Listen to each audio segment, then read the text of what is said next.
First is mean, second is median,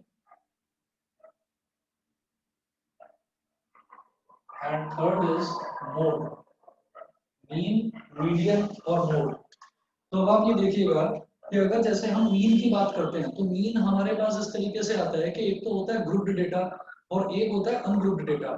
तो ungrouped data का मतलब क्या है बेटा, दिखाई दे रहा है ना इस कॉर्नर का सभी को?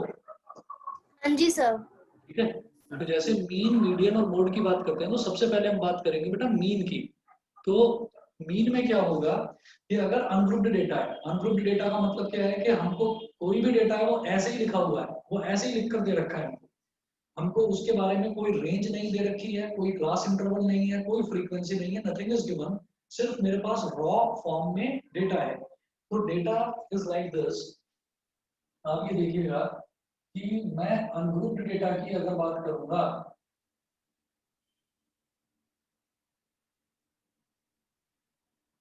अगर मैं अनग्रुप्ड डेटा की बात करूंगा तो अनग्रुप्ड डेटा के केस में हम ये कहेंगे कि mean is equal to, ungrouped data के केस में mean is equal to sum of all, sorry,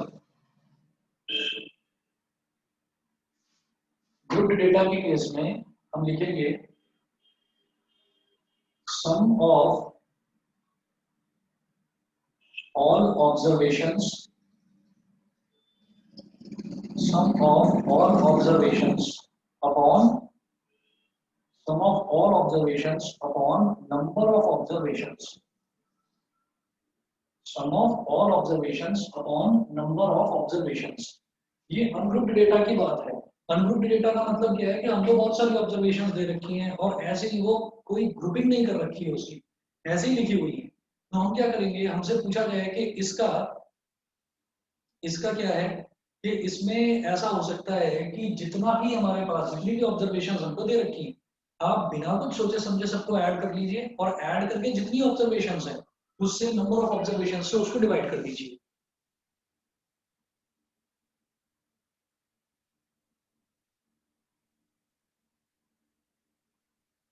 ठीक है, तो जरा इसका एक एग्जांपल देखते हैं हम।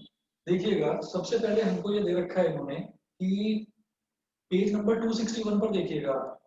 पेज नंबर 261 पर ये है कि अगर, अच्छा ये तो चलो सम ऑफ ऑल ऑब्जर्वेशंस हो गया। मैं इसमें ना एक चीज आपको बताता हूँ कि हमसे ये कहा जाता है, अम, एक एग्जांपल देखते हैं, मैं अपनी तरफ से बता रहा हूँ। फाइंड द, या ऐसा लिखो, the marks obtained,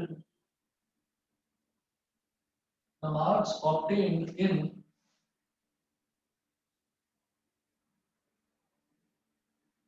the marks obtained in maths exam, the marks obtained in maths exam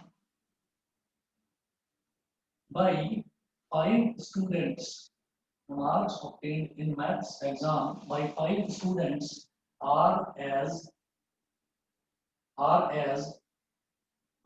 15, 20, 18, 17 और 10। ठीक है, तो 5 स्टूडेंट्स हैं, 5 स्टूडेंट्स हैं, उन 5 स्टूडेंट्स जो हैं, उन 5 स्टूडेंट्स के मार्क्स मैथ्स एग्जाम में कितने आए हैं वो देखिएगा। वो ये दे रखा है, अब वो बोल रहे हैं कि आप इसके मीन मार्क्स निकालिए, मीन मार्क्स। तो मीन मार्क्स क्या हो जाएंगे, एक्स बार, ये हो जाएगा, इन सबको ऐड कर लो, 15 प्लस 20 प्लस 18 प्लस 17 प्लस 10 अपॉन 5। ठीक है, ये हो गया। अब इसमें हमने सबको, बेटा दिखाई दे रहा है सबको लास्ट तक? हाँ जी सर। है ना? देखिए तो लास्ट में 10 लिखा हुआ है, वो रिफ्लेक्शन पड़ रहा है इसका, सबको ऐड करो और नंबर ऑफ ऑब्जर्वेशन 1 2 3 4 5 उससे डिवाइड कर दीजिए। तो x bar is equal to 15 प्लस 20 हो गया 35, 18 प्लस 17 हो गया 35, और +10 अपॉन 5, तो x bar is equal to 35 + 35 70, 70 + 10 हो गया 80, 80 अपॉन 5 ये 16 हो गया। तो मीन मार्क्स हो गया बेटा 16। तो जब भी कभी मुझे अनग्रुप्ड डेटा दे रखा होगा तो अनग्रुप्ड डेटा के केस में क्या होगा कि मीन हमारा क्या हो जाएगा, sum of all observations upon number of observations, ये किया जाता है। ठीक है, उसके बाद अगला देखते हैं हम। अब ये कहते हैं कि अगर फ्रीक्वेंसी इज गिवन, अगर मेरे को फ्रीक्वेंसी दे रखी है, ये तो अनग्रुप्ड डेटा का केस हो गया। हम ये कहेंगे कि ग्रुप्ड डेटा में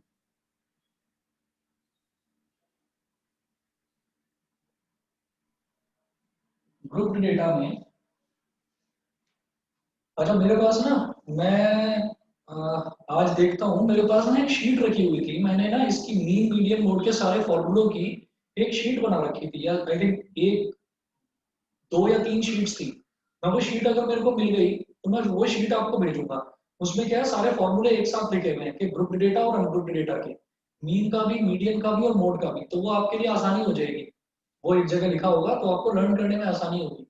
ठीक है, बाकी हालांकि मैं कोशिश करूंगा कि यहीं पर आपको लर्न हो जाए, कोई दिक्कत ना आए। ग्रुप डेटा की बात करते हैं तो ग्रुप डेटा में दो तरीके के डिस्ट्रीब्यूशन होते हैं। एक तो होता है बेटा discrete frequency distribution, discrete frequency distribution एक तो ये होता है, और दूसरा होता है continuous continuous frequency distribution, discrete frequency distribution और कॉन्टिन्यूअस फ्रीक्वेंसी डिस्ट्रीब्यूशन, दो तरीके के होते हैं। तो बेटा डिस्क्रीट की बात करते हैं। डिस्क्रीट का मतलब क्या होता है कि जब मुझे एक डेटा दे रखा हो और एक फ्रीक्वेंसी दे रखी हो। ठीक है, तो जब डिस्क्रीट की बात करते हैं तो हम ये कहेंगे कि मीन, अगर मैं डिस्क्रीट की बात करता हूँ, लिखते चलिए मेरे साथ साथ, अगर हम डिस्क्रीट की बात करते हैं तो मीन हो गया x बार, इसको हम बोलेंगे sigma fi xi upon capital N। ठीक है, where capital N, where capital N is equal to sigma fi। ठीक है ना, तो x बार हो गया sigma fi xi upon capital N, where capital N is equal to sigma fi, ये होता है। तो अब आप इसमें ये देखिएगा कि हमें अगर फ्रीक्वेंसी दे रखी है तो हम fi xi का मतलब क्या है कि पहला डेटा और पहली फ्रीक्वेंसी, तो वो क्या हो जाएगी f1 x1, दूसरा डेटा और दूसरी फ्रीक्वेंसी वो हो जाएगी f2 x2। तो i की वैल्यू लगातार चेंज होती रहती है। ठीक, और सिग्मा का मतलब होता है बेटा समेशन, समेशन का मतलब सबको ऐड कर देना। सारी फ्रीक्वेंसीज को अगर मैं ऐड कर दूं तो वो मेरे पास कैपिटल N आ जाता है, जिसको मैं नंबर ऑफ ऑब्जर्वेशंस भी बोलता हूँ। ठीक है ना, तो अब देखिएगा क्या करेंगे, अगर ऐसा डेटा मेरे को दे रखा है डिस्क्रीट फ्रीक्वेंसी डिस्ट्रीब्यूशन, तो उसका एक एग्जांपल गिवन है बेटा यहाँ पेज नंबर 261, एग्जांपल नंबर 1। और ये कुछ भी मुश्किल नहीं है, आप ये देखिएगा, स्टैटिस्टिक्स हो गया, प्रोबेबिलिटी हो गया, ये सबसे आसान वाले टॉपिक्स बचे हुए हैं आपके। ठीक है ना, और मैंने जैसा पहले भी डिस्कस करा था आप सभी बच्चों से कि ये सारा कंप्लीट होने के बाद में फिर जो नए बच्चे आए हैं पर्टिकुलरली मैं उनको बता रहा हूँ कि कुछ चैप्टर्स आप 4 to 5 वाले बैच में रिवाइज कर सकते हैं, कुछ आप 8 to 9 वाले में रिवाइज कर सकते हैं। ठीक है, और जब ये कंप्लीट हो जाएगा, कंप्लीट होने के बाद मेरा टारगेट है कि मैं एग्जाम के लेवल से ही आपकी पढ़ाई करवाऊंगा, एग्जाम के लेवल पर ही सारे क्वेश्चंस कराकर चलूंगा। तब आपको लगेगा कि हाँ, सिर्फ एनसीईआरटी करने से सब कुछ नहीं होगा। तब आपको ये लगेगा कि हाँ, अब मेरी तैयारी बोर्ड के एग्जाम के हिसाब से हो रही है। ठीक है, तो वो देखते हैं क्या है। सर मैं तो आरडी के साथ आरडी भी कर रहा हूँ साथ साथ। वो अगर तुम साथ साथ कर रहे हो तो वेल एंड गुड, कोई प्रॉब्लम ही नहीं है। ठीक है ना, यस सर, वही कर रहा हूँ। मैं एग्जाम में जो क्वेश्चंस आए हुए हैं उसके हिसाब से करूंगा। फिर इस तरह से भी हमें करना है कि हम टारगेट लेकर चलेंगे कि जनवरी से हमको एक काम स्टार्ट कर देना है कि फिर हम करेंगे ही सैंपल पेपर। सैंपल पेपर का मतलब क्या है कि जितने भी चैप्टर्स हैं सारे चैप्टर्स के पेपर उठाएंगे। जैसे मान लो पहला पेपर उठा दिया तो उस पेपर में आपके रियल नंबर का भी, पॉलिनोमियल का भी, pair of linear equation, quadratic, trigonometry, applications of trigonometry, circle, triangle, उन सबके मिक्स्ड क्वेश्चंस होंगे। तो हम रैंडमली क्वेश्चन उठा उठा कर करेंगे, कभी सर्कल का, कभी ट्राइंगल का, तो उस चीज में ज्यादा अच्छी आपकी तैयारी होती है। मतलब एक इंस्टेंस के तौर पर मैं आपको बताता हूँ, जैसे एक छोटे बच्चे को टेबल लर्न करवाते हैं ना, कि आप टेबल लर्न करिए, तो वो टेबल तो बड़े आराम से लर्न कर लेता है, उसको एक पैटर्न समझ में आ जाता है कि हाँ ये पैटर्न है, वो एकदम से 4 1 जा 4, 4 2 जा 8, 4 3 जा 12, 4 4 जा 16 बता सकता है। लेकिन अगर बच्चे का ये आपको लेवल देखना है कि उसको कितना अच्छे तरीके से याद है, तो वो बीच बीच में से पूछा जाता है, आप बताइए 4 7 जा 28, अच्छा 7 9 जा 63, अच्छा 8 4 जा 32। तो अगर आप इस तरीके से बता पाए, एकदम से रैंडमली कहीं से भी कुछ भी पिक करके अगर आप बता पाए, तब समझ में आता है कि हाँ आपकी तैयारी है। तो रैंडमली क्वेश्चंस जब उठाए जाते हैं और जब बैठकर कोचिंग में बच्चा उन सब चीजों की प्रैक्टिस करता है, साथ में प्रैक्टिस करते हैं, तो तब आप ये समझिएगा, तब आपकी तैयारी असली होती है। तो यहाँ तक तो अभी बेस डाला गया है, फिर उसके आगे की तैयारी कैसे करनी है वो आपको बताऊंगा। पहले ये करते हैं, देखिए हम सबसे पहले एग्जाम्पल नंबर 1 उठाते हैं। एग्जाम्पल नंबर 1 में क्या है, एग्जाम्पल नंबर 1 में the marks obtained by 30 students of class 10th of a certain school in a mathematics paper consisting of 100 marks are presented in table below. Find the mean of the marks obtained by the students. तो marks obtained दे रखा है और number of students दे रखा है। तो मैं एक काम करता हूँ, यहाँ देखिएगा marks obtained, एक तो ये दे रखा है, ठीक है, कि किस किस बच्चे के कितने कितने नंबर है वो गिवन है, कितना है 10 20 36 40 50 56, 10 20 36 40 50 56। उसके बाद है 60 70 72 80, 60 70 72 80, ठीक है। और उसके बाद बेटा दिखाई दे रहा है नीचे तक, यश बताइए, यस सर। श्रीजा समझ में आ रहा है? Yes. ठीक है जी। उसके बाद देखिएगा 88 92 और 95, अब शायद नहीं दिखाई दे रहा होगा, 95 बिल्कुल एंड पॉइंट पर है, एक मिनट रुकिए, एडजस्ट करता हूँ जरा इसका फोकस। हाँ जी, अब दिख रहा है ना 95 नीचे तक, ठीक है।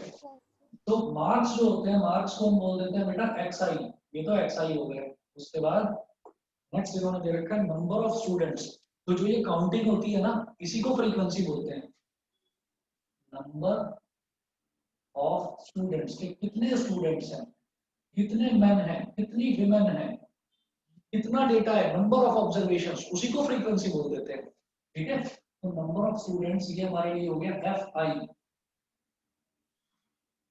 देखिएगा 1 1 3 4 3 2 4 4, 1 1 3 4 3 2 4 4, 1 1 3 4 3 2 4 4, 1 1 3 4 3 2 4 4, ठीक है। उसके बाद हो गया 1 1 2 3 1, 1 1 2 3 1, करेक्ट। उसके बाद मुझे क्या करना है, मुझे इन दोनों को मल्टीप्लाई कर देना है बेटा, एफ आई एक्स आई को मल्टीप्लाई कर दीजिए, क्या होगा 10 इंटू 1, ये हो गया 10, 20 इंटू 1, ये हो गया 20, 36 इंटू 3, ये कितना हो जाएगा 3 6 जा 18, 3 3 जा 9 और 1 10, 108, 44 जा 160, 53 जा 150, 56 2 जा 112, 64 जा 240, 74 जा 280, 72 1 जा 72, 81 जा 80, 88 2 जा 166, 9 196, 196, ठीक है। 92 3 जा 3 2 जा 6, 3 9 जा 27 और 95 1 जा 95। बताइए सभी बच्चों को क्लियर है? Sir. Yes, हाँ sir. जी बोलिए। सर यूआई कैसे कैलकुलेट करता है? क्या दोबारा बोलो? यूआई। हाँ यूआई जो है, ये अभी तो मैं आपको ये डायरेक्ट मेथड बता रहा हूँ, एक तो ये डायरेक्ट मेथड है, उसके बाद हम करेंगे एक स्टेप डेविएशन मेथड और एक करेंगे शॉर्टकट मेथड। तो शॉर्टकट मेथड में हमारा यूआई यूज होता है, ठीक है। यूआई की वैल्यू होती है बेटा एक्स आई माइनस ए अपॉन एच, एक्स आई होता है आपका वैल्यू, मार्क्स, क्लास मार्क्स, और ए होता है एज्यूम मीन और एच होता है क्लास की विड्थ। यही पूछ रहे हैं ना? Yes sir.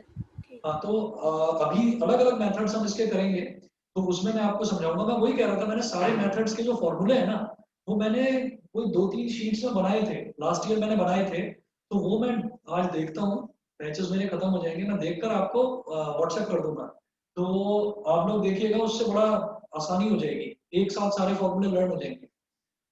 चलिए जी, ये हमने डेटा बना लिया। अब ये डेटा बनाने के बाद आप ये देखेंगे फॉर्मूला क्या है, sigma F I x I. Sigma F I x I का मतलब क्या है, ये जितना भी वैल्यू है सबको ऐड कर डालो, सारी वैल्यू को ऐड कर डालिए आप। तो मैं इधर कर रहा हूँ, इसका एडिशन इस तरफ कर रहा हूँ, देखिएगा जितनी भी फ्रीक्वेंसी है, जितनी भी फ्रीक्वेंसी है, जब उनको ऐड करते हैं तो सिग्मा एफ आई बन जाता है, और वो कहलाता है हमारा capital N, total number of observations. हम इस पूरे को ऐड कर डालेंगे तो देखिए कितना हो जाएगा। सबसे पहले उठाते हैं sigma F I x I.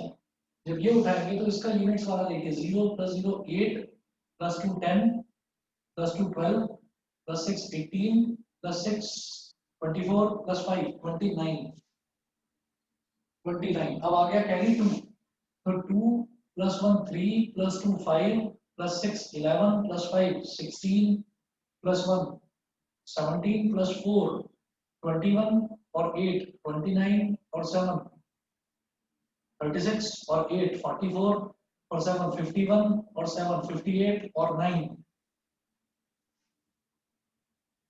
67। 6 carry आ गया। 6 + 1 7 + 1 8 + 1 9 + 1 10 + 2 12 + 2 14 + 1 15 + 2 17। Sigma F I x i की वैल्यू आ गई 1779। उसके बाद मैं ये जितनी भी फ्रीक्वेंसीज हैं इन सबको ऐड कर डालूंगा, तो ये होगा capital N is equal to sigma F i. इनको ऐड करेंगे 1 + 1 2 + 3 5 + 4 9 + 3 12 + 2 14 + 4 18 + 4 22 और 2 24 और 2 26 और 4 30। तो ये टोटल मेरे पास आ गया बेटा 30। अब मैं बोलूंगा मीन कितना हो गया इस डेटा का। मीन हो गया x bar is equal to sigma F I x I upon capital N. ठीक है, sigma F I x I upon capital N. तो sigma F I x i की वैल्यू कितनी है 1779 अपॉन 30। 3 से डिवाइड करिए, 3 10 30 और 3 5 15 17 - 15 कितना हो गया 2 2 और 7 27 3 9 27 और फिर लास्ट में 9, तो 3 3 9 593 अपॉन 10, यानी कि मीन कितना हो गया 59 अपॉन 3 59.3 सॉरी 59.3। बताइए सभी बच्चों को क्लियर है? Yes sir. ठीक है ना। सर ये डायरेक्ट मेथड है? ये कहलाता है बेटा डायरेक्ट मेथड। डायरेक्ट मेथड होता है लंबा मेथड, इसमें ये बड़ी बड़ी कैलकुलेशन होती है, फिर इन सबको ऐड करना होता है, तो ये लेंथी मेथड होता है। ठीक है ना। डायरेक्ट मेथड के बाद में अब हम करेंगे। सर हाँ जी बताइए। सर ये जो डिस्क्रीट फ्रीक्वेंसी डिस्ट्रीब्यूशन है ये वही है, मतलब डायरेक्ट मेथड और ये एक ही बात होती है? नहीं नहीं नहीं नहीं नहीं, मैं अभी समझा रहा हूँ आपको, बस 2 मिनट रुक जाइए, तो आपको डिस्क्रीट में और कंटिन्यूअस में अंतर समझ में आएगा। बस 2 मिनट रुकिए, अभी क्लियर हो जाएगा। देखिए डिस्क्रीट और कंटिन्यूअस, ये डिस्क्रीट में भी आप डायरेक्ट मेथड यूज कर सकते हैं, कंटिन्यूअस में भी डायरेक्ट मेथड यूज कर सकते हैं। मेथड होते हैं 3, direct method, step deviation method and shortcut method. तो अभी जो है I have discussed only about direct method. मैंने अभी आपको स्टेप डेविएशन और शॉर्टकट नहीं बताया है, वो इसके बाद डिस्कस करेंगे। तो डिस्क्रीट का मतलब क्या होता है, डिस्क्रीट का मतलब ये होता है कि मैंने एक वैल्यू ले ली। डिस्क्रीट का मतलब अलग अलग अलग अलग वैल्यूज। ठीक है, डिस्क्रीट का मतलब अलग अलग वैल्यूज। कैसे भाई, क्लास में जो बच्चे हैं उनके 10 नंबर हैं, ऐसे कितने बच्चे हैं जिस बच्चे के नंबर पूरी क्लास में जिसके 10 नंबर आए हों? ऐसे कितने बच्चे हैं? एक बच्चा है जिसके 10 नंबर आए हैं, एक बच्चा है जिसके 20 नंबर आए हैं, एक बच्चा है जिसके 36 नंबर आए हैं। तो ये तो हो गया, हमने सारा डेटा अलग अलग ले लिया। अगर मान लीजिए इसी में आपसे ये पूछा होता कि 10 से 20 के बीच कितने बच्चों के नंबर आए हैं, ठीक है, तो वो एक रेंज स्पेसिफाई कर दी कि 10 से 20 के बीच कितने बच्चों के नंबर आए हैं, इतने। 20 से 30 के बीच कितने बच्चों के नंबर आए हैं, इतने बच्चे। 30 से 40, 40 से 50, तो वो जो रेंज डिफाइन करी जाती है ना, बेटा that range is known as continuous frequency distribution. और जहां पर डिस्क्रीट मतलब अलग अलग वैल्यूज दे रखी होती हैं कि 56 नंबर कितने बच्चों के आए हैं बताइए, 2 बच्चों के, ठीक है। 60 मार्क्स कितने बच्चों के नंबर आए हैं, 64। 95 पूरी क्लास में एक बच्चा है जिसके 95 मार्क्स आए हैं, ठीक है। तो ये क्या हो गया, ये डिस्क्रीट फ्रीक्वेंसी डिस्ट्रीब्यूशन हो गया, समझ गए। डिस्क्रीट मतलब अलग अलग वैल्यूज और कंटीन्यूअस मतलब जिसमें रेंज दे रखी होती है, lower limit upper limit, lower limit upper limit, 10 से 20, 20 से 30, 30 से 40, समझ गए। और अगर हाँ नहीं जी सर। समझे हैं तो मैं अभी एक क्वेश्चन करा रहा हूँ, बिल्कुल क्लियर हो जाएगा, ठीक है। अभी देखिए 1 मिनट। सर ये जी बताइए, बोलो बोलो। सर स्टिग्मा एफआई कैसे निकाला? सिग्मा एफआई कैसे निकाला, ये सिग्मा एफआई होता है, ये एफआई है ना, सारे एफआई का सिग्मा कर दो। सिग्मा मतलब एडिशन, सिग्मा मतलब समेशन, सबका एडिशन, तो सबको ऐड कर दिया तो सिग्मा एफआई आ गया। एफआई एक्सआई, सारे एफआई एक्सआई का सिग्मा कर दिया तो सिग्मा एफआई एक्सआई आ गया, समझ गए। Yes sir. ठीक है, चलो जी। अब मैं बात करता हूँ ऐसे डेटा की जहां पर मेरे को रेंज दे रखी है, यानी कि कंटिन्यूअस डेटा की बात करते हैं, ठीक है। देखिएगा कंटिन्यूअस डेटा में हमको ना बेटा क्लास मार्क्स गिवन नहीं होते। कंटिन्यूअस डेटा में मेरे पास होता है क्लास इंटरवल्स। तो क्लास इंटरवल्स की जब हम बात करेंगे तो किस तरीके से मेरे को प्रोसीड करना है वो देखेंगे।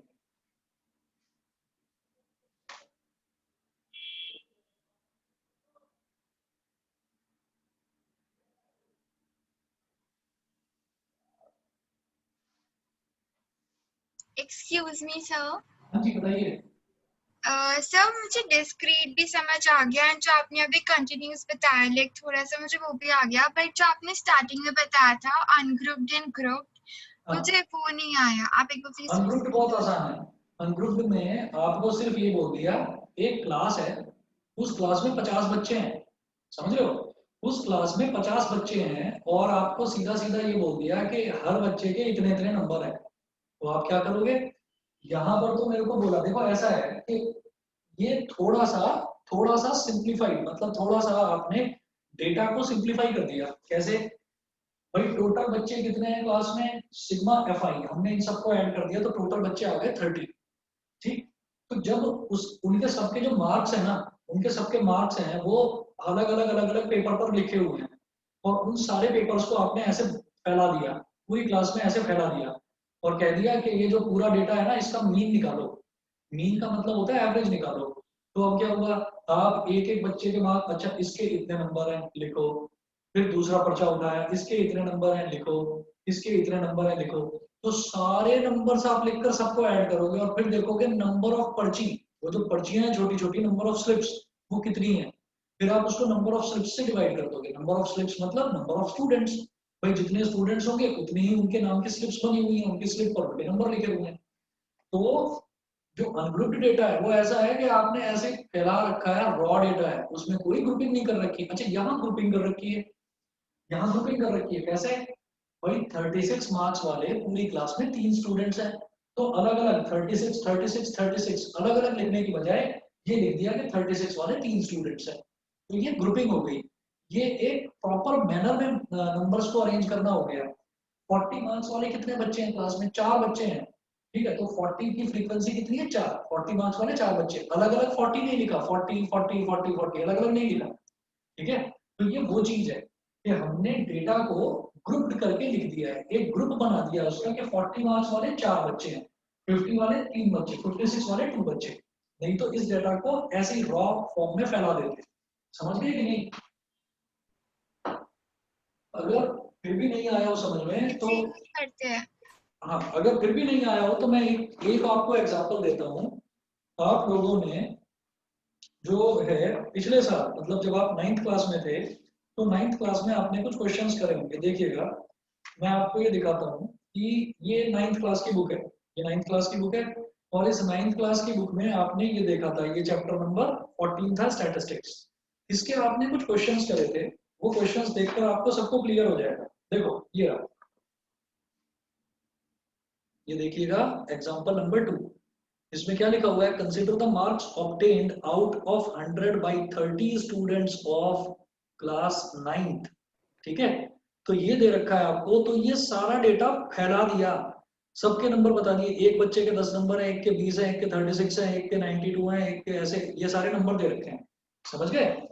तो फिर आप इसमें क्या करते थे, फिर आप इस डेटा में इस ये वाला जो पूरा डेटा है, फिर आप इस डेटा में टैली मार्क्स बनाते थे। और आप क्या देखोगे, मतलब अगर आप में से कोई भी बच्चा 9th क्लास की बुक लेकर बैठेगा ना, तो आप देखोगे इन्होंने एनसीईआरटी वालों ने कोई ज्यादा मेहनत नहीं करी है। ये जो एग्जाम्पल नंबर 2 है 9th क्लास का, ये एग्जाम्पल नंबर 2, ठीक है, एग्जैक्टली यही एग्जाम्पल है, ये एग्जैक्टली यही एग्जाम्पल है, ठीक है। क्योंकि कितने स्टूडेंट्स आए यहाँ पर, जो फ्रीक्वेंसी है सबका एडिशन करा 30, और ये 30 स्टूडेंट्स का डेटा दे रखा है। तो इसी डेटा को उन्होंने ग्रुप्ड फॉर्म में करके दे दिया है यहाँ पर, ठीक है, उन्होंने इसी डेटा को ग्रुप्ड फॉर्म में करके दे दिया है। तो इन्होंने, आप देखेंगे अगर 9th की बुक आपके पास संभाल के रखी है, तो आप कंपेयर करके देखना, स्टैटिस्टिक्स और प्रोबेबिलिटी में तो इन्होंने काम निपटा दिया है। काफी सारी चीजें 9th और 10th की मिक्स्ड है, समझ रहे हैं। ये बताओ, डिस्क्रीट, अनग्रुप्ड और ग्रुप्ड में तो डिफरेंस क्लियर है ना आस्था? Yes sir. भानवी बताइए, क्लियर है? Yes sir, clear. और कार्तिक, कार्तिक समझ में आ रहा है?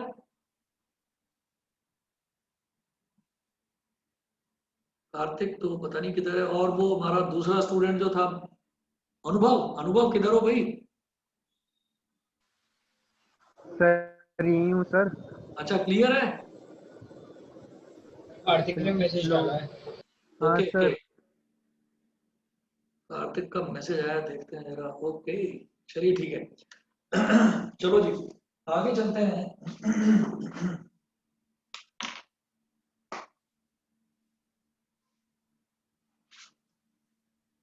देखिए जी, अगला है, अगर मैं इसकी बात करता हूँ, ग्रुप्ड डेटा में कंटिन्यूअस फ्रीक्वेंसी डिस्ट्रीब्यूशन की अगर बात करते हैं,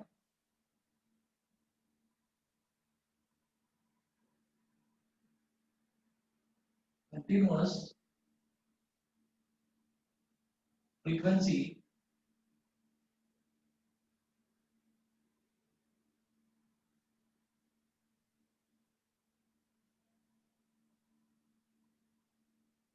कंटिन्यूअस फ्रीक्वेंसी डिस्ट्रीब्यूशन, इसमें देखिएगा, कंटिन्यूअस फ्रीक्वेंसी डिस्ट्रीब्यूशन का मतलब क्या है?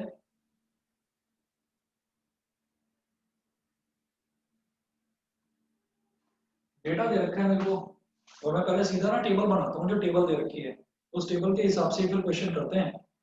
देखिए, क्लास इंटरवल,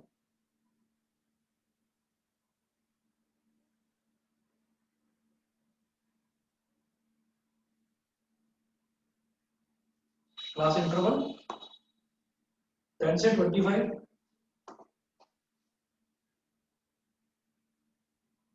25 से 40, 15 का गैप यहाँ पर भी हो गया, 40 से 55, फिर 55 से 70, 70 से 85,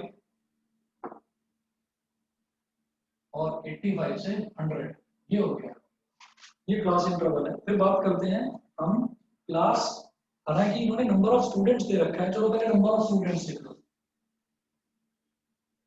नंबर ऑफ स्टूडेंट्स, तो ये जो काउंटिंग होती है ना, स्टूडेंट्स जो है, स्टूडेंट्स की कोई यूनिट नहीं होती, कोई यूनिट नहीं होती, स्टूडेंट्स को हम काउंट करते हैं। तो नंबर ऑफ स्टूडेंट्स, 10 नंबर से 25 नंबर के बीच में जितने बच्चों के नंबर आए हैं, ऐसे कितने स्टूडेंट्स हैं? ऐसे स्टूडेंट्स हैं 2। तो नंबर ऑफ स्टूडेंट्स को हम बोलेंगे बेटा फ्रीक्वेंसी, एफआई, ठीक है, ये हो गया।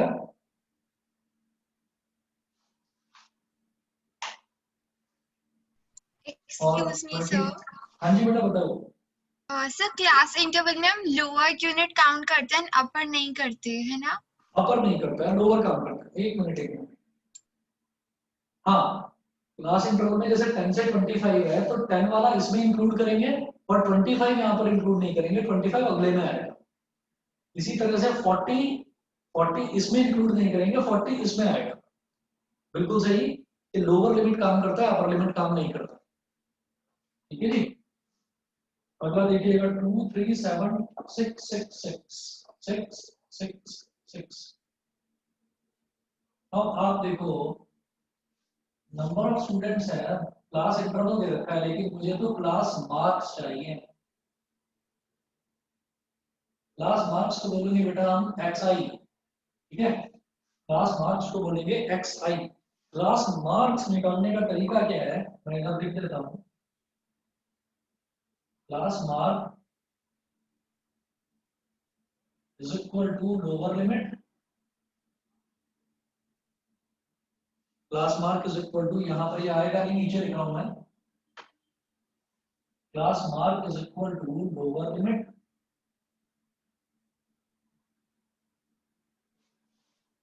Plus upper limit, lower limit plus upper limit upon 2। Class mark ये हो गया, lower limit plus upper limit upon 2।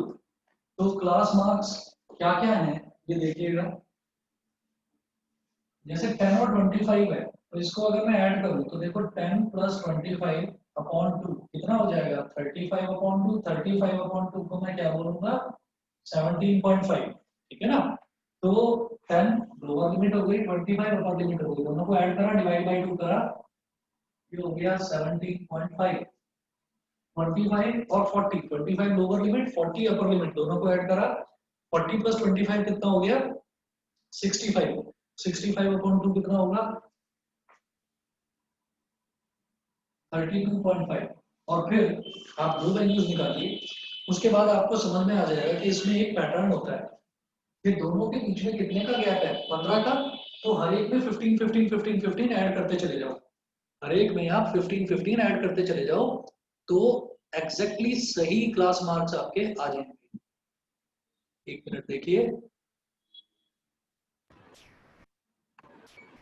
ये क्या है 32.5, इसमें 17 को ऐड करो, ये कितना हो जाएगा, सॉरी 15 को ऐड करो तो 47.5, फिर इसमें 15 ऐड करो तो 62.5, फिर इसमें 15 ऐड करो तो 77.5, और फिर इसमें 15 ऐड करो तो 92.5। बताइए जी, इतना क्लियर है सभी को? Yes, sir. और फिर हम क्या करेंगे, फिर हमें निकालना बेटा, ये तो वैल्यूज है FI और ये वैल्यूज है XI, इसको इसमें मल्टीप्लाई करो। तो FI XI ये कैलकुलेट करना है, तो 2 इंटू 17.5, 2 इंटू 17.5 कितना हो जाएगा, 35। 3 इंटू 32.5 ये हो जाएगा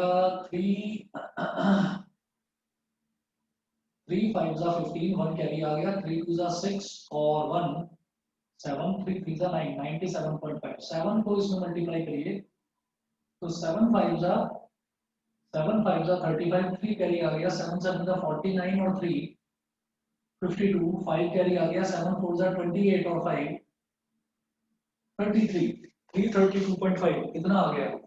फिर 6 को 62.5 में मल्टीप्लाई करिए तो 6 5 जा 30, 3 कैरी आ गया, 6 2 जा 12 और 3 15, 1 कैरी आ गया, 6 6 जा 36 और 1 37, तो ये हो गया 375.0।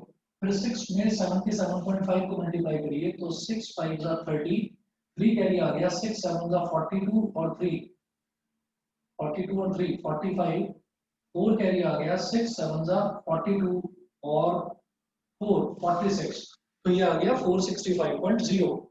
उसके बाद अगला है 6 इंटू 92.5, 6 5 जा 30, 3 कैरी आ गया, 6 2 जा 12 और 3 15 और 6 9 जा 54 और 1 55 तो 555।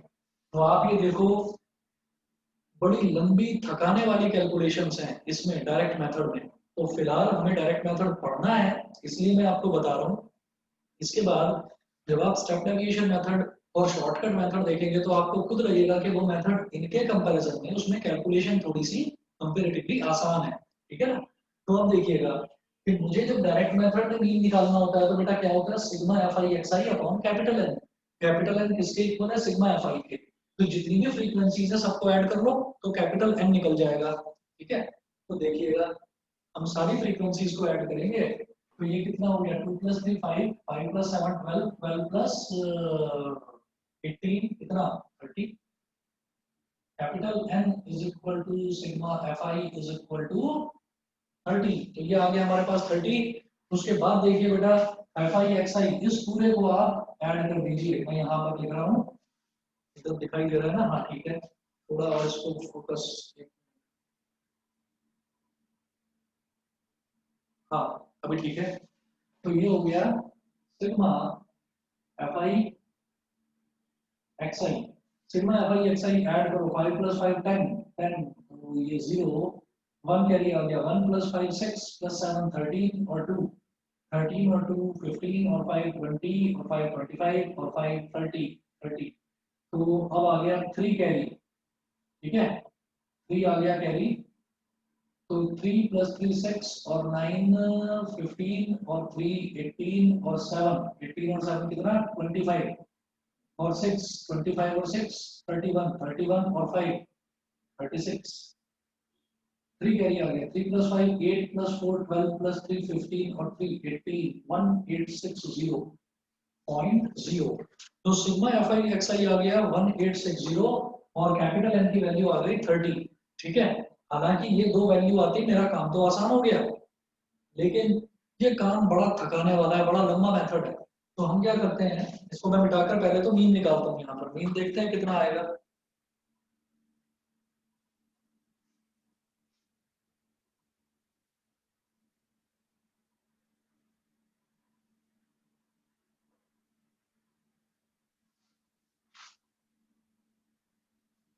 देखिएगा मीन हो जाएगा हमारे पास x bar is equal to sigma F I x I upon capital N. ठीक है, तो sigma F I x I कितना हो गया 1860 1860 अपॉन कैपिटल एन मतलब ये 30। 0 से 0 कैंसिल आउट हो गया, 3 6 18 एंड 3 2 6। तो मीन आ गया 62। बताइए बेटा सभी को क्लियर? Yes sir. सभी को क्लियर है? अब इसके बाद हम क्या करते हैं कि हमें यही वाला क्वेश्चन, आप देखो हमने इतनी लंबी कैलकुलेशंस करी, अब इसी वाले क्वेश्चन को हम एक दूसरे मेथड से करते हैं और इस मेथड को हम बोलते हैं, ये तो डायरेक्ट मेथड था, अब अगला वाला जो मेथड है उसको हम बोलते हैं बेटा assumed mean method. Assumed mean method, ये डायरेक्ट मेथड था। सर हाँ जी, सर यहाँ पे तो कॉन्टिन्यूस दे रखी थी, लेकिन अगर इरेगुलर होती, मतलब जैसे कि हमारा अपर लिमिट दूसरे उसमें 25 की जगह कुछ और होता, तब भी हम सेम करते। हाँ सेम नहीं करते, पहले उसको बनाते हैं, उसके बारे में भी डिस्कस करते हैं। देखिए वो होता है, इसमें है ये अपर लिमिट है 25, इसकी लोअर लिमिट है 25, तो ये दोनों आपस में ना एक दूसरे को इंक्लूड कर रही हैं, ये एक दूसरे में समा रही हैं, दोनों सेम है, तो इसको बोलते हैं इंक्लूसिव सीरीज। इंक्लूड जिसमें होता है, ठीक है। और अगर मान लीजिए यहाँ दे रखा है 10 से लेकर 25 और अगले में दे रखा है 26 से लेकर 40, समझ रहे हैं, तो यानी कि दोनों के दोनों एक्सक्लूड कर रहे हैं एक दूसरे को, तो वो सीरीज होती है एक्सक्लूसिव सीरीज। इंक्लूसिव और एक्सक्लूसिव वो अलग चीज है, उसको बाद में डिस्कस करेंगे। आप ये समझ लीजिए कि 1% चांस होते हैं एक्सक्लूसिव सीरीज के आने के, है वो भी आसान, है वो भी आसान, उसमें भी कुछ नहीं है, ठीक। तो उसको लास्ट में डिस्कस करूंगा, बिल्कुल पहले सारे क्वेश्चंस हम इंक्लूसिव सीरीज लेकर चलेंगे। इंक्लूसिव और एक्सक्लूसिव वो अभी के लिए दिमाग से निकाल दीजिए, वो मैं एक्सप्लेन करूंगा वो कैसे करता है, ठीक है ना, चिंता मत करो उसकी। इसके बाद जो अगला मेथड है वो है assumed mean method। assumed mean method में भी हम क्या निकालते हैं, हम मीन ही निकालते हैं। तो x bar is equal to a plus sigma F I D I upon capital N, where capital A is assumed mean। यहाँ पर जो कैपिटल A होता है वो होता है assumed mean। assumed mean का मतलब क्या है कि एक ऐसा मीन जो मैंने assume कर रखा है, वो एक्चुअल में मीन है या नहीं मैं नहीं जानता, लेकिन वो मैंने एज्यूम कर लिया कि चलो एज्यूम कर लेते हैं, चलो मान लेते हैं कि यही मीन है। बताइए जी, ये इसका फॉर्मूला है। अच्छा एक मिनट रुकिए, इसी क्वेश्चन को करेंगे,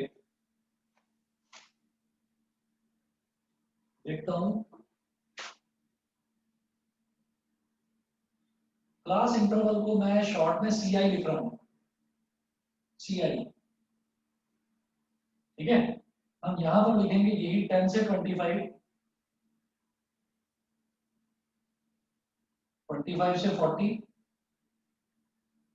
40 से 55, 55 से 70, 70 से 85 और 85 से 100। ये क्लास इंटरवल है। क्लास इंटरवल के बाद में यही फ्रीक्वेंसी दे रखी है, तो इसको मेंशन करिए FI। कितना दे रखा है? 2, 3, 7, 6, 6 और 6। उसके बाद हम क्या करेंगे, उसके बाद क्लास मार्क्स निकालेंगे XI। तो XI निकालने के लिए कोई मेहनत नहीं करनी, अब ये भी निकाला 17.5, 32.5, 47.5, 62.5, 77.5 और 92.5। ठीक है बेटा। तो ये जो XI है ना, इस XI में से किसी एक वैल्यू को एनसर्कल कर लो। मैंने 47.5 को एनसर्कल कर दिया। आपकी मर्जी है, आप जिसको करना चाहें। जिसको मैं एनसर्कल करता हूं वो मेरा एज्यूम्ड मीन है। जिसको भी मैं एनसर्कल करता हूं वो मेरे लिए एज्यूम्ड मीन है। मतलब मैंने मान लिया कि इस डेटा का मीन है 47.5। मैंने ये एज्यूम कर लिया। अब वो है या नहीं है, that is a different thing. उसको तो हम कैलकुलेट करके बताएं। तो हम कैलकुलेट कर चुके हैं कि इसका मीन 62 है, ये मैं कैलकुलेट कर चुका हूं, ठीक है। लेकिन अब जरा ये जो हमारा अगला मेथड है एज्यूम्ड मीन मेथड, मैं इससे कैलकुलेट करना चाहता हूं इसको। ऐसा ये हो गया। अब यहाँ पर एक चीज थी DI, उसके बारे में हमने बताया ही नहीं, तो लिखिए यहाँ पर DI होता है XI माइनस A। DI क्या होता है? XI माइनस A, ठीक है। तो अब ये मैंने मान लिया कि इस डेटा में एज्यूम्ड मीन जो है वो है 47.5। तो इसी में से कोई एक वैल्यू ले लेते हैं। तो late A is equal to 47.5। DI क्या होता है? XI minus A। XI क्या है? 17.5 और A क्या है? 47.5। 17.5 माइनस 47.5 कितना हो गया? 17.5 माइनस 47.5 बताइए, -30, -30। उसके बाद 32.5 माइनस 47.5 कितना हो गया? -15। 47.5 माइनस 47.5 कितना हो गया? 0। फिर अगला XI क्या है? 62.5। 62.5 माइनस 47.5 कितना? प्लस का 15। 77.5 माइनस 47.5 कितना? प्लस का 30। और 92.5 माइनस 47.5 ये कितना हो गया हमारे पास? प्लस का 45। ये समझ में आता है कि नहीं बताइए? No sir. नहीं आ रहा है? दोबारा बताता हूँ। हमें निकालना है DI। DI का मतलब होता है डेविएशन। मैं डेविएशन निकाल रहा हूँ। तो हम क्या करते हैं, हमने इसमें से XI जो ये जो क्लास मार्क्स है ना, इसमें से कोई एक वैल्यू एज्यूम करके, आपकी मर्जी है। मैंने तो 47.5 लिया, आप चाहे 17.5 ले लो, चाहे 32.5, चाहे 77.5, आप कुछ भी लीजिए वैल्यू, ठीक, आपकी मर्जी है। मैंने ये वैल्यू ले ली। तो हम XI माइनस A करते हैं। XI क्या है? ये सारी एक एक वैल्यूज XI है। तो जब इसके लिए निकालूंगा तो XI माइनस A मतलब 17.5 माइनस 47.5 कितना आ जाएगा? -30। बताओ। Yes sir. ठीक है। अगला देखो 32.5 माइनस 47.5 कितना आ गया? -15। ठीक है। अगला देखिए, अगली वैल्यू ये खुद है 47.5। तो 47.5 माइनस 47.5 0। मतलब इस हर एक वैल्यू में से आपको 47.5 को सब्ट्रैक्ट करना है। तो 62.5 माइनस 47.5 कितना आ जाएगा? 15। 77.5 माइनस 47.5 कितना आ गया? 30। 92.5 माइनस 47.5 कितना आ गया 45। बोलो अब तो समझ में आ गया होगा शायद। Yes sir. sir.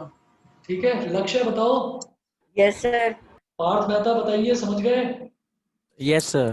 कृष्णांशी, yes sir. Deepanshi, yes sir. Bhavya,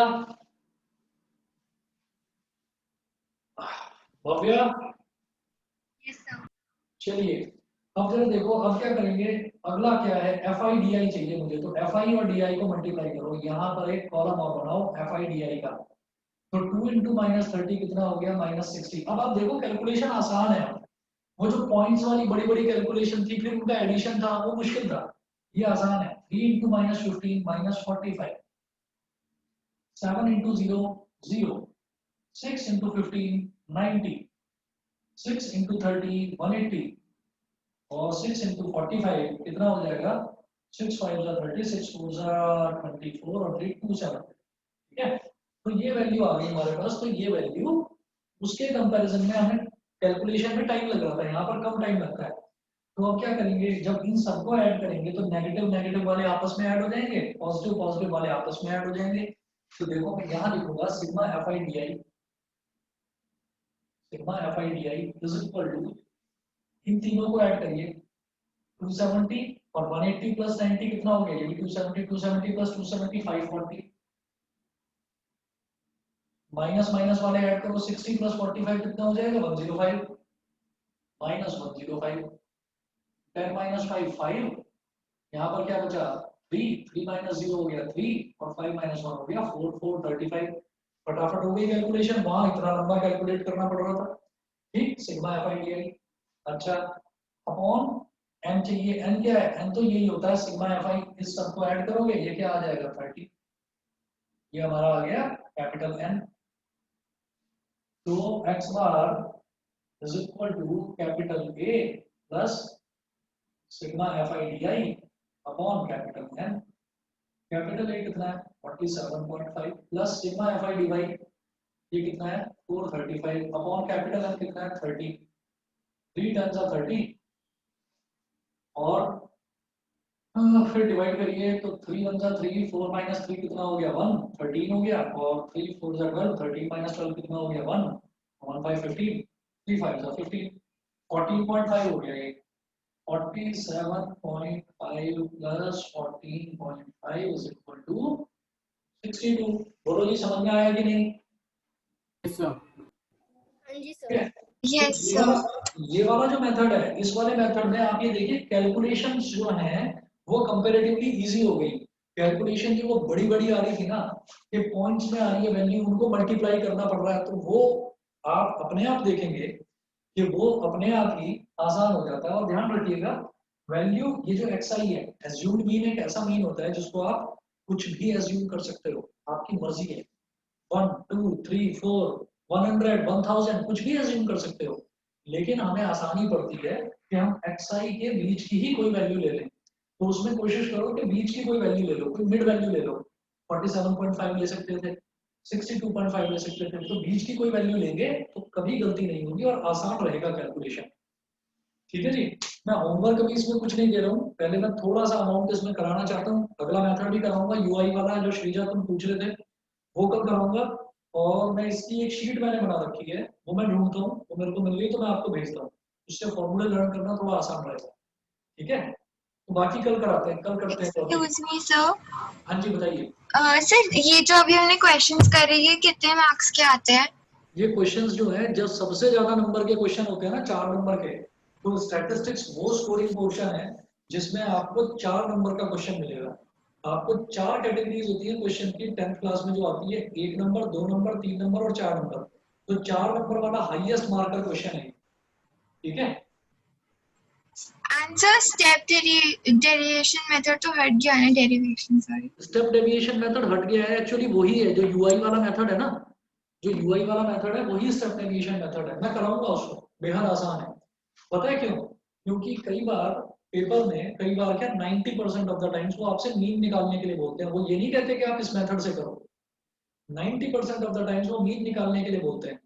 तो वो आपके ऊपर है कि आपको कौन सा मेथड लगाना है। ठीक है, तो इसलिए मैं करवाऊंगा वो। आप समझ लीजिए कि जो ये स्टेप डेविएशन है इसी में मामूली सा चेंज होना है उसमें, वो और भी आसान है, एज्यूम्ड मीन मेथड से भी आसान है। ठीक है, सर हाँ जी बोलिए। सर अभी जो आपने बोला था कि वो यूआई और वो शॉर्टकट मेथड था, तो सर ये स्टेप डेविएशन और वो बताता हूँ शॉर्टकट एक ही बात है? बताता हूँ सुनिए। क्या है कि वो जो यूआई वाला मेथड है ना, वो यूआई वाले मेथड को शॉर्टकट मेथड बोला जाता है, और जो ये वाला मेथड है डीआई वाला, इसको स्टेप डेविएशन मेथड बोला जाता है। पिछले 4-5 साल से एनसीईआरटी की जो नई बुक्स छप के आई हैं, इन्होंने कुछ चेंज करा है। इन्होंने डीआई वाले मेथड को बोल रहे हैं एज्यूम्ड मीन मेथड, और यूआई वाले मेथड को बोल रहे हैं स्टेप डेविएशन मेथड। तो ऐसा इन्होंने अब कुछ चेंज करा है, तो हो सकता है कुछ चेंज हो गया हो, लेकिन शुरुआत से, और आप कहीं पर भी किसी भी बुक में देखिएगा तो डीआई वाला जो मेथड है उसको स्टेप डेविएशन मेथड बोला जाता है। रीजन क्या है कि ये जो डीआई है ना, इस डीआई का मतलब ही डेविएशन है। ठीक, तो हम क्या कहेंगे कि ये जो डीआई वाला मेथड है इसको हम एज्यूम्ड मीन मेथड बोलेंगे क्योंकि एनसीईआरटी में ऐसा लिखा है, और यूआई वाले मेथड को हम स्टेप डेविएशन बोलेंगे क्योंकि एनसीईआरटी में ऐसा लिखा हुआ है। समझ गए? Okay sir. हाँ जी, चलिए जी बेटा, फिर कल मिलते हैं। ठीक है, किसी को अगर एप्लीकेशंस ऑफ ट्रिग्नोमेट्री करना हो तो वो 4 से 5 में भी आ सकता है, बाकी स्टैटिस्टिक्स तो इस बैच में मैं करा ही रहा हूँ। एक्सक्यूज मी सर, जी बताइए। सर मैंने आपको कुछ मैसेज किया था, मुझे एक और डाउट था। ये डिस्क्रीट और कॉन्टिन्यूअस वाला ना? Yes sir. Are discrete and continuous frequency distributions parts of direct method? No no no no, ऐसा नहीं है। डिस्क्रीट और कॉन्टिन्यूअस दोनों ही मेथड्स जो हैं उनको, उनमें हम डायरेक्ट भी लगा सकते हैं और उनमें हम आपका ये वाले मेथड भी लगा सकते हैं जो एज्यूम्ड मीन मेथड है, और आपका शॉर्ट ये स्टेप डेविएशन मेथड है। तो हम डिस्क्रीट में भी और कॉन्टिन्यूअस में भी लगा सकते हैं। देखो डिस्क्रीट में और कॉन्टिन्यूअस में अंतर क्या है, ये डिस्क्रीट जो डेटा है उसमें मुझे xi गिवन होता है और फ्रीक्वेंसी गिवन होती है, और यहाँ क्या गिवन होता है, क्लास इंटरवल। तो आप एक चीज देखो कि कोई भी कंटिन्यूअस वाला मेथड है ना, यानी कि ये जो क्लास इंटरवल वाला मेथड है, पहले मैं इसको डिस्क्रीट में कन्वर्ट कर रहा हूँ, मतलब मैं क्लास मार्क्स पहले बना रहा हूँ, और अगर डिस्क्रीट होता तो उसमें ये xi और fi बस इतना ही गिवन होता है, ये नहीं गिवन होता। तो इसका मतलब क्या है कि कॉन्टिन्यूअस को पहले हम डिस्क्रीट बनाते हैं फिर सॉल्व करते हैं। तो इसका मतलब क्या है कि चाहे कॉन्टिन्यूअस हो चाहे डिस्क्रीट हो, उनमें तीनों ही मेथड लगेंगे, डायरेक्ट भी और आपका एज्यूम्ड मीन भी और आपका step deviation.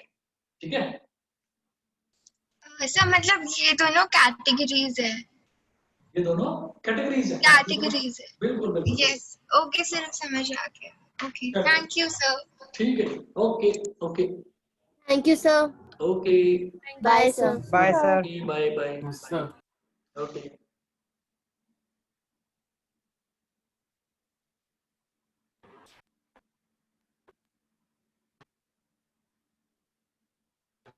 Thank you sir. Okay, Arpita Harshika बताओ, कर दूं, क्लोज कर दूं?